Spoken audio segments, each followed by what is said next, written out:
Ennen kuin me lähdettiin ikilomalle, me tehtiin kavereiden kanssa testivaellus Suomen metsässä. Tarkoituksena oli poistaa ruoste retkivarusteista ja fiilistellä tulevaa reissua telttailulomassa. Mutta eihän se ihan nappiin mennyt. Parin ekan kilometrin jälkeen Thomas kompuroi polulla ja onnistui nyrjäyttämään nilkkansa. Vaan, nivelsiteet meni, hemmetti. Siellä me sitten Sankan metsän keskellä kiroiltiin turvonneen jalankera ja syötiin hernekeittoa. Ja alettiin ihan tosissaan miettiä, että minkälaiset kengät kannattaisi ottaa mukaan maailman ympäri matkalle. Reppureissussa, kun ei voida kantaa koko kenkähyllyä mukana, niin niiden yksien tarkkaan valittujen kenkien pitäisi sopia mahdollisimman moneen tilanteeseen. Me kävellään aika paljon, keskimäärin varmaankin 15 kilometriä päivässä.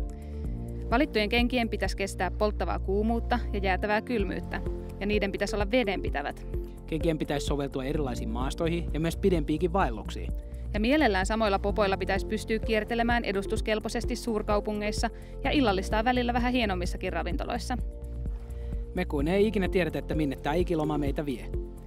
Me haastettiin varustellekan mukaan ikilomalle ja saatiin sponssina elämämme ensimmäiset omat maiharit. Mä valitsin vaaleat nupukkinahkaiset aavikkokengät ja Titta valitsi itselleen mustanahkaiset maiharit. Mä en todellakaan tiennyt olevani mikään maiharityttö ennen näitä kenkiä. Me päästiin testaamaan näiden kenkien kehutut ominaisuudet Mongolian karussa luonnossa, jossa me tehtiin 6 erilaista testiä. Me saavuttiin Keski-Mongolian suurimmalle vesiputoukselle auringonlaskun aikaan. Se oli kyllä upean näköinen paikka. Kun me pompittiin liukkaita kiviä pitkin putouksen toiselle puolelle, mä vahingossa horjahdin ja astuin nilkkoja myöten jäätävän kylmään virtaavaan veteen. Kyllä varmaan otti pannuun. No joo, kunnes tajuttiin, mitä täysin vedenpitävä tarkoittaa. Ei nimittäin kastunut sukat, eikä maihareissa näkynyt mitään merkkiä vesiputoukseen sukelluksesta. Päätettiin kiivetä Kobin autiomaan korkeammalle hiekkadyynille, joka ulottuu yli 200 metrin korkeuteen. Aurinko porotti ja horisontissa näkyi kangastuksia. Se oli hemmetin rankkaa ja hikistä hommaa. Kun otti yhden askeleen eteenpäin, valui samalla puoli askelta taaksepäin.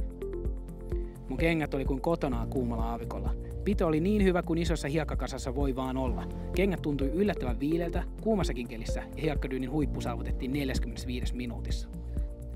Alaspäin laskeutuminen olikin kiipeilyn paras osuus. Kun me päästiin alas, maihareiden pohjalta löytyi suunnilleen teelusikallinen aavikkohiekkaa. Ja se oli muuten tosi vähän verrattuna muihin kiipeilijöihin.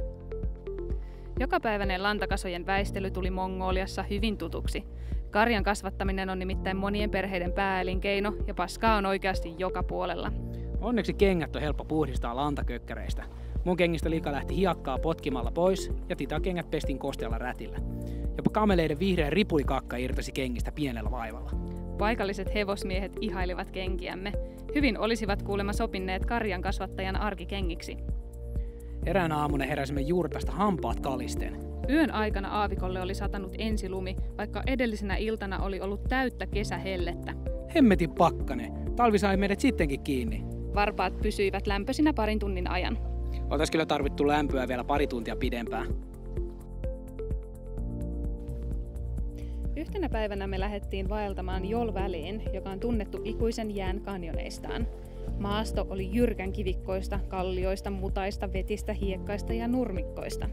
Tällaisessa maastossa ja vanhoilla kengillä oltaisiin takuvarmasti päädytty syömään taas hernerokkaa mun turvonnen jalan kanssa.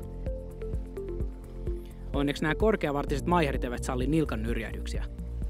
Vuoren rinteitä oli helppo kiivetä ja turvallista laskeutua. Huomattiin, että jalat ja polvet eivät väsy läheskään yhtä helposti kuin tavallisilla lenkkareilla. Hypättiin ihan ummikkoina puolivillien hevosten selkään 4 päivän hevosvaellukselle Mongoliassa. Maiharit sopi täydellisen hyvin jalustimiin ja kantapäällä sai hyvin potkaistua vauhtia laiskempaakin hevoseen. 3. ratsastuspäivänä Thomas joutui keskelle hevostaistelua ja sai kavioista iskut yläselkäänsä. Kengissä ei ihme ja kuume näkynyt narmoakaan. Niissä ei varmaan näkyisi narmoakaan, vaikka niiden käyttäjälle kävisi kuinka huonosti tahansa. No niin, tässä nämä kengät nyt on ja edelleenkin tosi hyvässä kunnossa. Näillä on tosiaan kävelty joka päivä 5 kuukauden ajan ja näillä on matkustettu melkein 18 000 matkakilometriä. Kiitos varustelijakalle.